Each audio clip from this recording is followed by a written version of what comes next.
ti UEFA Champions League wáyé lánàá yẹn fúngun ti àwọn obìnrin group stage. Ibi tí kọ ẹgbẹ́ agbábọ́ọ̀lù ti Arsenal obìnrin wọ́n gba ìyà rọ̀gùrọ́gù lọ́wọ́ ẹgbẹ́ agbábọ́ọ̀lù ti Barcelona.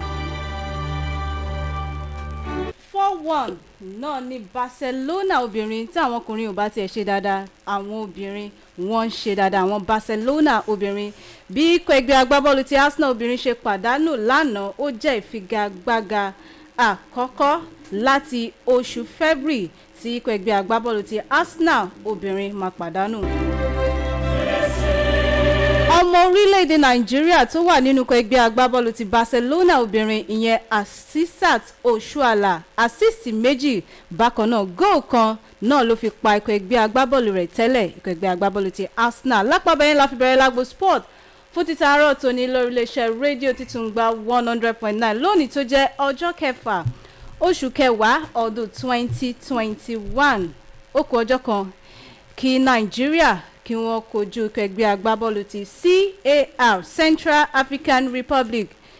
Spinet wà ní ilé agbára bákan náà Awikoko Nsansa òun náà wà nílé agbára láàárọ̀ tòní Awikoko. Injury pro player. Mo kí gbogbo ẹ̀yin ará ilé mo kí gbogbo ẹ̀yin olólùfẹ́ rédíò Tùngbà 100.9 FM mo kí gbogbo ẹ̀yin olólùfẹ́ lágbo sport pátápátá mo dẹ̀ kí gbogbo ẹ̀yin olólùfẹ́ tèmi Alábí Awíkókó gbogbo ẹ̀yin tẹ́ pè mí tẹ́ tàtẹ̀jíṣẹ́ pé kí ló dé tó wá sí studio àárí ẹ má bínú lórí kò lè dání fún ìdí kan àbí méjì náà ni iṣẹ́ tí wọ́n rán mi náà ni mò ń ṣe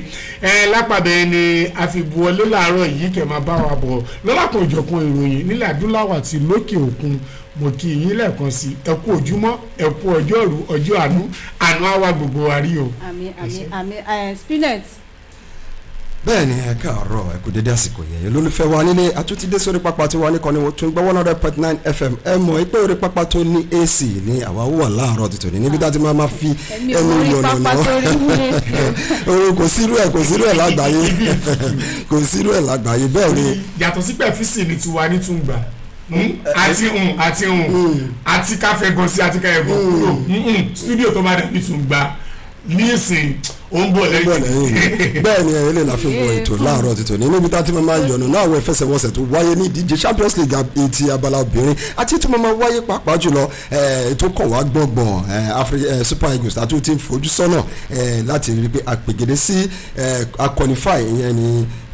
Qatar 2022 ṣé a máa lè lọ àbá ní lè lọ ìyẹn World Cup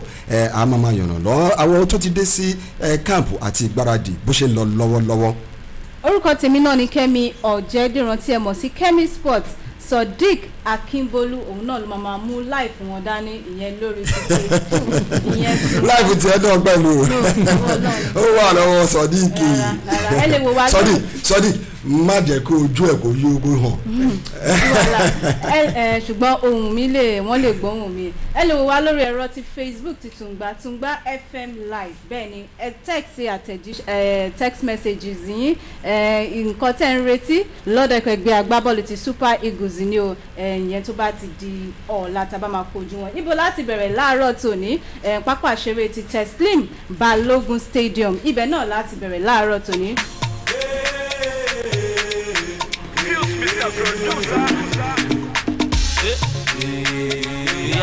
bẹ́ẹ̀ ni wọ́n máa chọ̀pẹ̀ ìyẹn ní ọ̀la ní àná gbogbo wọn náà wọ́n ṣe ìgbáradì àwọn agbábọ́ọ̀lù bíi 22 players náà ni wọ́n ti balẹ̀ bàgẹ̀dẹ̀ ìyẹn sínú camp ikọ̀ ẹgbẹ́ agbábọ́ọ̀lù ti Super Eagles ẹnìkan ni a sì ń retí láti àná títí di àárọ̀ tòní ìyẹn aṣọ́lé fórílẹ̀-èdè Nàìjíríà Maduka Okoye òun náà ni wọ́n sì ń retí lọ́wọ́lọ́wọ́ báyìí other 22 players wọ́n ti dé sí camp Ahmed Musa Chidera Ejuke Daniel Apeyi Paul Onuachu Samuel Kalu Kelvin Akpoguma Taiwo Awoniyi William Trust Ekong Innocent Bronke Chidozie Awazim Frank Oyeka Joe Aribo Olaina Kelvin Bassi Jamilu Collins Leon Balogun Kelechi Iheanacho Kenneth Omeru Francis Uzo Shehu Abdullahi mo ti dárúkọ Victor Osimhen Kelechi Iheanacho àti Moses Simon gbogbo wọn lọ sí dé keeper wa first choice goalkeeper àti Super Eagles òun náà la ṣe ń retí ìyẹn Maduka Okoye bákan náà wọ́n ṣe training first training wọn lánàá ìyẹn nírọ̀lẹ́ ní aago 5 ìrọ̀lẹ́ ní àná ìyẹn ní pápá ìṣeré ti Teslim Balogun Stadium tó jẹ́ pé gbogbo wọn stand pépè lọ́wọ́lọ́wọ́ báyìí. Àjọ CAF àjọ tó ń darí bọ́ọ̀lù aláfẹsẹ̀gbá yẹn nílẹ̀ adúláwọ̀ wọ́n ti wá kéde àwọn ẹni tó máa ṣe referee bákan náà assistant referee láti orílẹ̀-èdè ti Mauritania òun náà ni wọ́n ti wá Abdulaziz bọ́ọ̀ náà ló máa jẹ́ center referee tó wá láti orílẹ̀-èdè ti Mauritania bákan náà Ahmedine Duba bákan náà Abdulrahmani náà ni àwọn ni assistant referee lọ́wọ́ báyìí àwọn náà ló máa ṣe referee àti assistant referee nínú ìfigagbága tí Nàìjíríà àti orílẹ̀-èdè ti Central African Republic máa gbá ní ọ̀la ìyẹn ní aago 5 ìrọ̀lẹ́ ní pápá ìṣeré ti Teslim Balogun Stadium. All the players are now in camp. Awikoko. Yeah. Kemi Sports sórí lórí qualifier wa ta fẹ́ gbá yìí World Cup qualifier yìí mo ní dream kan fún I swear. Joseph the dreamer. Mo ní dream kan. Students, Nigeria is going to shock the world. As in àwọn goal scorers ẹni tí mo rí ó máa yàtọ̀ sí nǹkan tí ń rí tẹ́lẹ̀tẹ́lẹ̀. Wọ́n tẹ́ nǹkan máa sọ pé àwọn players wa tá à ń retí pàápàá jùlọ ìyẹn aṣọ́lé fún orílẹ̀-èdè Nàìjíríà kó dé kíá lásìkò kí gbáradì yẹn lè wá kíákíá so kí gbogbo nǹkan lè lọ bá ṣe plan but tí anything bá ti wá less than pé ká win àwọn matches wa méjèèjì tó wà wájú wa yìí gbàgbé èmi àti Ghana throne àtúmọ̀ abẹ̀rẹ̀ ìyá àjà wa. Spain 22 players àwọn náà ni wọ́n ṣe training ní àná. bẹ́ẹ̀ ni tàbí pé ká wo àwọn tó ṣe training lánàá bẹ́ẹ̀ ni Eric Frank Oyeka láti ikọ̀ ẹgbẹ́ agbábọ́ọ̀lù Brentford Joseph Aribo láti Glasgow bẹ́ẹ̀ náà ni Alex Iwobi láti England Kelechi Iheanacho láti Leicester City àní lọ́wọ́ pátápátá àrí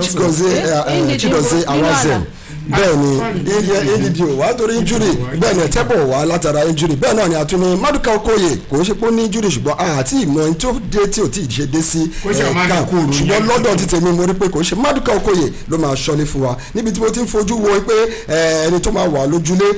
ìyẹn ni Daniel Akpeyi àbíkẹ́ kó jẹ́ aṣọ́lé wa kejì láti orílẹ̀-èdè South Africa àwọn méjèèjì wọn dáńtọ́ náà láti ṣe kíni láti deputize fún Maduka Okoye tábàlùkẹ́ káwé gbáradì tó lọ lánàá ní Teslim Balogun ní ìrọ̀lẹ́ àná mo rí pé àwọn náà ti gbáradì gidigidi fún ìfẹsẹ̀wọnsẹ̀ tó máa wáyé láàrin Nàìjíríà àti White Beast of the Central African Republic lọ́dọ̀ ti tèmi mo rí pé kò ń ṣe nǹkan tí first leg wa ìyẹn ní orílẹ̀-èdè tí wọ́n ń gbé ní ọjọ́ Thursday kò ń ṣe nǹkan tó máa ní agbára fún wa lọ́jọ́ Friday kò ń ṣe nǹkan tó máa ní agbára fún wa rárá ṣùgbọ́n return leg yẹn mo mọ̀ pé ó lè wà dicey neutral ground là ń lọ bẹ́ẹ̀ ni ó lè wà dicey ká má rí wọn borí ọ̀ kó jẹ́ pé a máa ta gàngàn pẹ̀lú draw ṣùgbọ́n nílé tábà ti lè borí. ó dẹ̀ ń dojú tì mí so kí Nàìjíríà máa bẹ̀rù nítorí pé wọ́n fẹ́ kojú Central. èmi ò ní parọ́ fún ẹ nítorí kò sí minor nínú football mọ́ lọ́dọ̀ ti tèmi mi ò lè fojú àwọn náà kéré tó kó má gbàgbé pé Liberia pẹ̀lú Cape Verde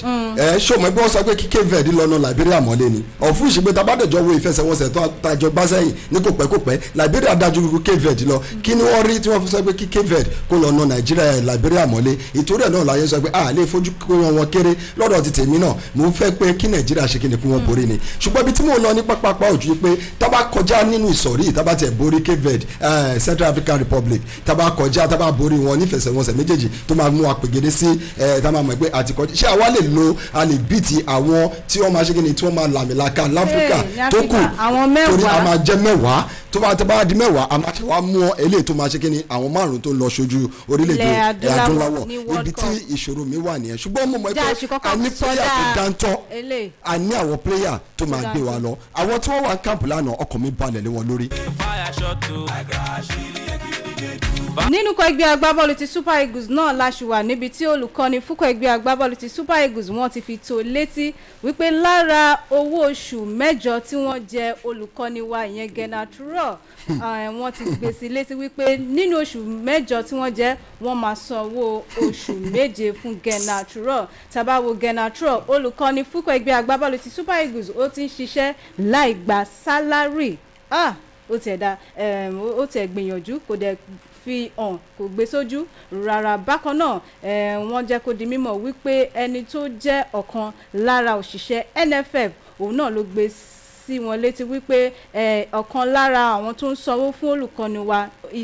ilé iṣẹ́ kan ìyẹn tí a mọ̀ sí Aitio àwọn náà ni wọ́n máa ń sanwó oṣù fún olùkọ́ni tó jẹ́ pé wọ́n ti wá gbé síta wípé owó oṣù 7 náà ni wọ́n máa san nínú owó oṣù 8 bákan náà àwọn other coaches goalkeeper trainer wa ìyẹn Aloy Hagu bákan náà assistant coach Joseph Yobo gbogbo wọn náà ni wọ́n máa gba salary wọn ṣùgbọ́n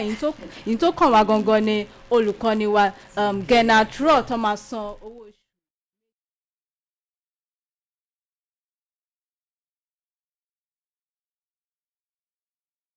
tó sí àwọn àjọ tó ń darí bọ́ọ̀lù aláfẹsẹ̀gbá lórílẹ̀‐èdè Nàìjíríà àbí ká sọ pé èèyàn fẹ́ ọ̀rọ̀ téèyàn ń sọ kó téèyàn pọ̀ wọ́n lé because sẹ́ríkìní yìí tó ń ṣẹlẹ̀ ńlẹ̀ yìí kò rí bẹ́ẹ̀ láwọn orílẹ̀‐èdè mi even àwọn orílẹ̀‐èdè adúláwọ̀ tí wọ́n tó wa báwo lẹ ṣe fẹ́ ká lẹ́nu ọ̀rọ̀ láti sọ̀rọ̀ fún akọ́nimọ̀ọ́gbá tá a yá wá sórílẹ̀‐èdè wa pé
sórí 45,000 sórí ìgbà tí a ṣe owó Gennard Rohr owó tí Gennard Rohr gbà lóṣù tá a bá ṣe sí náírà ó mọ̀ máa tó bí 25 million naira ṣé ní owó tá a sọ yìí ẹ má gbàgbé òun ní kọ́kọ́ ló ń gbà ó òun ní kọ́kọ́ ni irú fídíò irú kó wá tó máa bá ṣiṣẹ́ òun náà ló máa sanwó fún wọn ẹ má jẹ́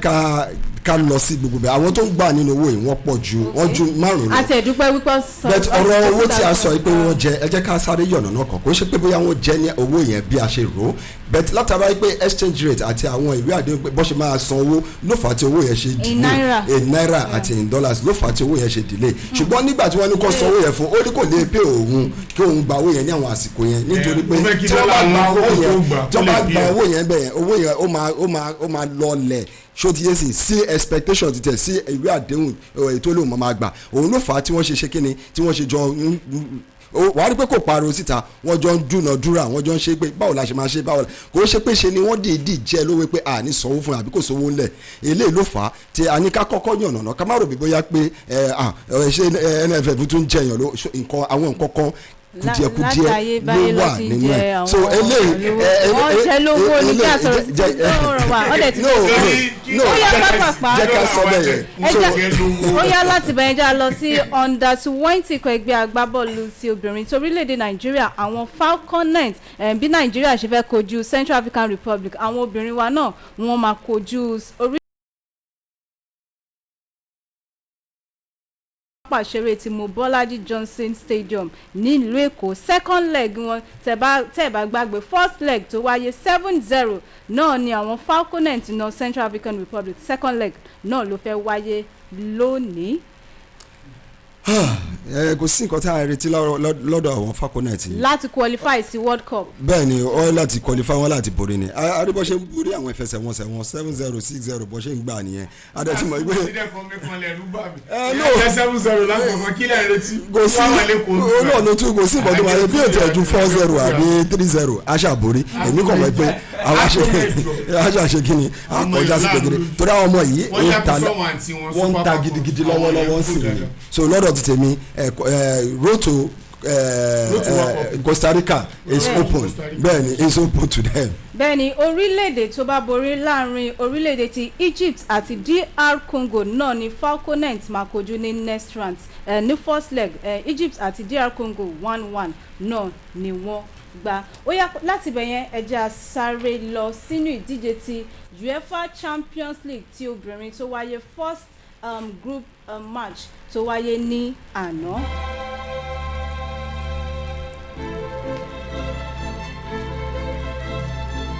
níbi tí ikọ̀ ẹgbẹ́ agbábọ́ọ̀lù ti Offenham ọ̀pá HB Koge 5-0 Aken ó pàdánù sọ́wọ́ Lyon àmọ́ ní pé Lyon náà wọn ò ṣe fọwọ́rọ́ sẹ́yìn nínú bọ́ọ̀lù obìnrin ní àgbáńlá ayé. Lyon wọ́n borí 3-0 defending champion ti Champions League yẹn ti gun tó obìnrin Barcelona níbi tí wọ́n parí sí tó fìyà jẹ Chelsea tó fi gba title Champions League ní sáà tó kọjá. Wọ́n tún tẹ̀síwájú wọ́n tún na another London rival Arsenal 4-1 Awíkòkò dẹ̀ ń wojú Spinet. ọ̀rọ̀ wojú Spinet kọ́ 4-1 wọ́n sọ̀rọ̀ pa àwọn obìnrin tó ń gbá bọ́ọ̀lù lágbàáyé sí Barcelona ó ṣe Spinet. nínú líìgì wọ́n ti borí all their 5 matches ní La Liga. Women's Champions League, but this is a game that's fit for a final. Two of the head making that run forward decide to go back to Bonmati. Barcelona just looking for those spaces to open up again. Graham Hansen, lovely touch into the box. Here's a chance for Barcelona straight away. What an opportunity. Mariana Caldente took a shot, went wide. ní last season wọ́n máa ní ewé ní sùúrù yẹn ó ṣe iṣu nǹkan tá a fẹ́ mú jáde ni pé presently champion La Liga àti champion England ló play simple yẹn ò ní argument ibi tí wọ́n lọ sí àṣìṣe Oshoala score fine lánàá wọ́n play ju Arsenal lọ gidigidi ìyẹn ò ṣe pé ní group C tọ́jọ́ wa yẹn ó fẹ́ hàn ló top group now Barcelona ló second Arsenal ló third èmi dẹ̀ rí pé ní group yẹn Arsenal àti Barcelona ló máa borí nítorí pé wọ́n máa náwó fẹ́ other result wọ́n dẹ̀ máa náwó bad. ṣe ń pàrọ̀ mọ́ ẹlẹ́nu nítorí pé àsìkò lọ Benfica àti Bayern Munich 0-0 ìyẹn ní group stage Champions League tí igun tí obìnrin ní bákan náà lónìí ó tún máa tẹ̀ síwájú níbi tí ikọ̀ ẹgbẹ́ agbábọ́ọ̀lù ti Zembron máa kojú ikọ̀ ẹgbẹ́ agbábọ́ọ̀lù ti Real Madrid tí obìnrin àwọn náà ni wọ́n jẹ́ kí ikọ̀ ẹgbẹ́ agbábọ́ọ̀lù ti Manchester City tí obìnrin kópa nínú ìdíje ti UEFA bẹ́ẹ̀ nítorí bá City obìnrin ò dáa. bákan náà Juve máa kojú Servette ní èní PSG náà máa wákò pẹ̀lú Bredilik lónìí Chelsea tí obìnrin máa kojú Wolfsburg bákan Chelsea tí obìnrin máa kojú ikọ̀ ẹgbẹ́ agbábọ́ọ̀lù ti Wolfsburg Chelsea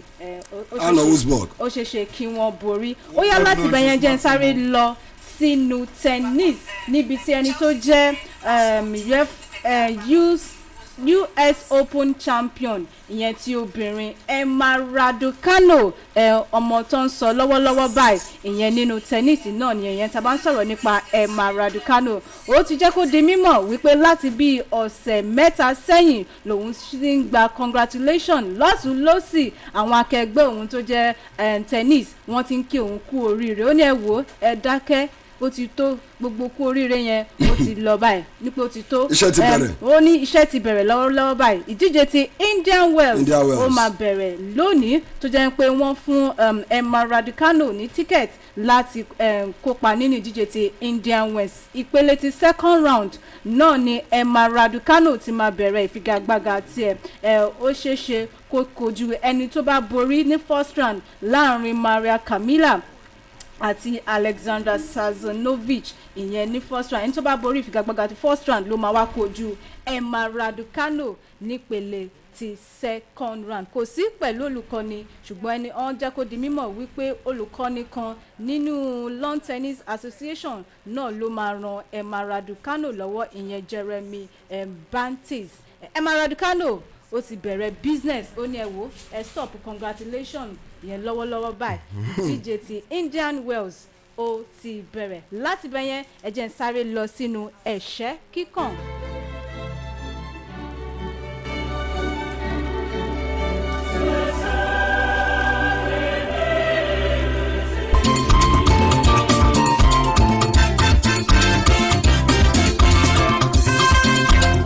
bẹ́ẹ̀ni nínú ẹ̀ṣẹ́ kíkàn náà la wà lọ́wọ́lọ́wọ́ báyìí níbi tí ẹni tó lágbára jù tó bàǹtẹ́ tó tóbi wà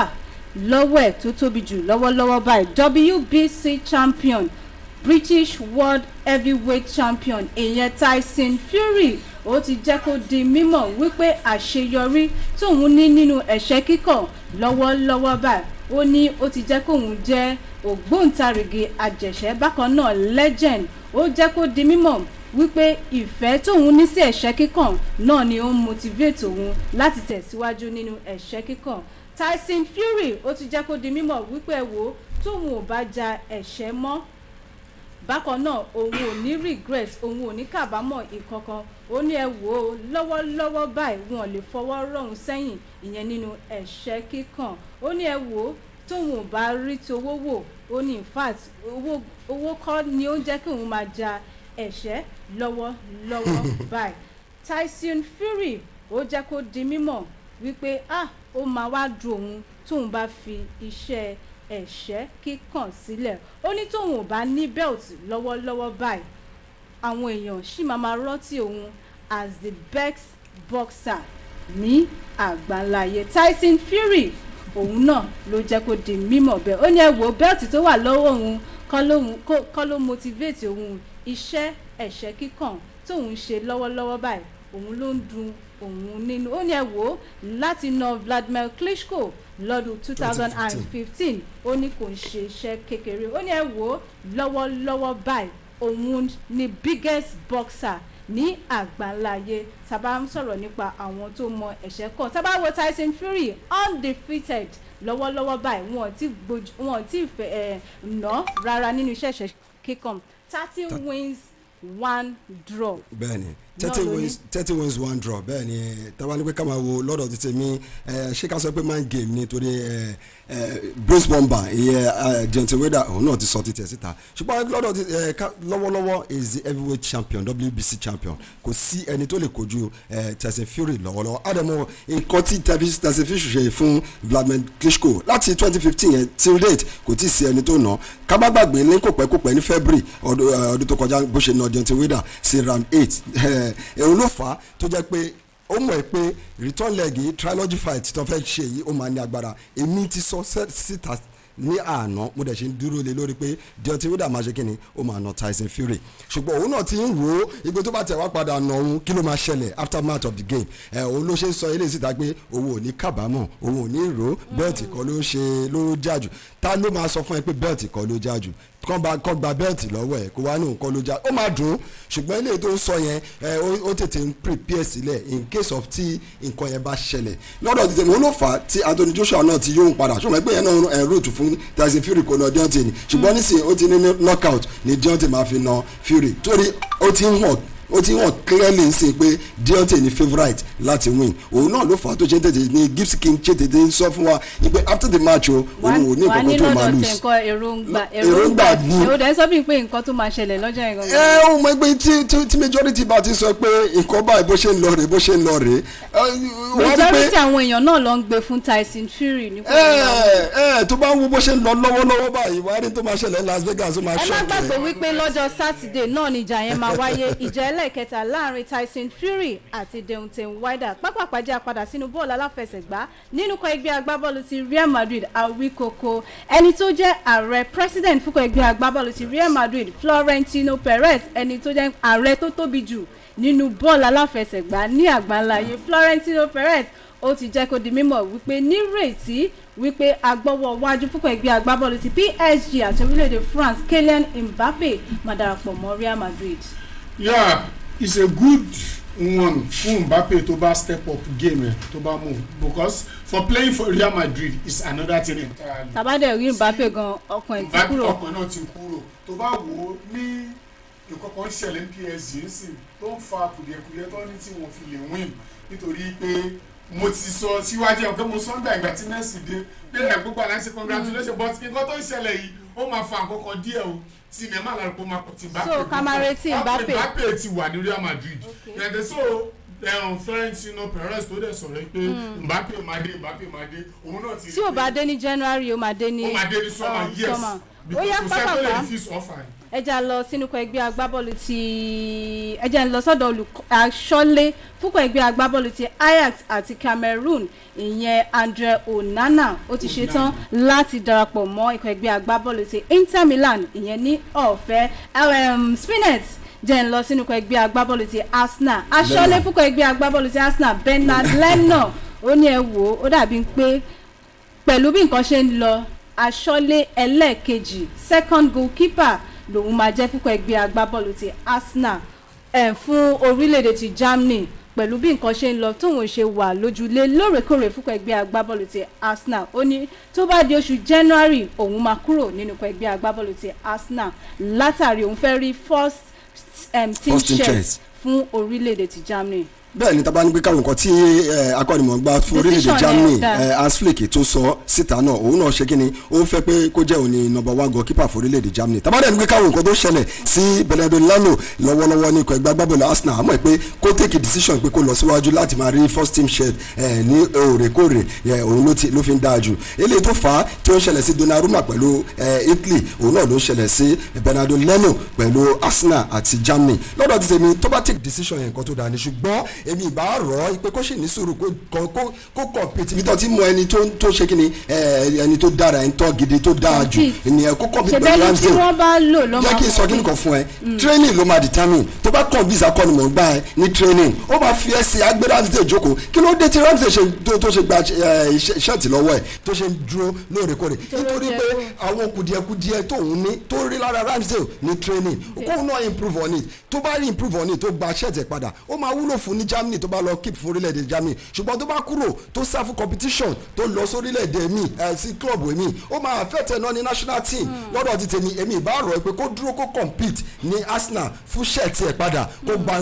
number 1 ẹ̀ padà kó lè gba padà wúlò fún orílẹ̀-èdè ẹ̀ ní Germany tó bá lè ṣe lè ó máa wúlò fún bẹ́ẹ̀ tó bá accept defeat ní Arsenal bó ṣe máa accept defeat ní Germany nìyẹn. ẹ jẹ́ lọ sí ọ̀dọ̀ agbáwẹ̀yìn fúnkọ̀ ẹgbẹ́ agbábọ́ọ̀lù ti Chelsea ìyẹn Antonio Rudiger ó ti jẹ́ kó di mímọ̀ wípé ìròyìn lọ́tún lọ́sì tó jẹ́ pé àwọn ikọ̀ ẹgbẹ́ agbábọ́ọ̀lù wọn fẹ́ jẹ́ kó wá darapọ̀ mọ́ ikọ̀ ẹgbẹ́ agbábọ́ọ̀lù wọn ìyẹn ikọ̀ ẹgbẹ́ agbábọ́ọ̀lù ti Bayern Munich àti Tottenham Hotspur ó ní àwọn ìròyìn yẹn àwọn rúmọ̀ yẹn òun ò ní jẹ́ kó distract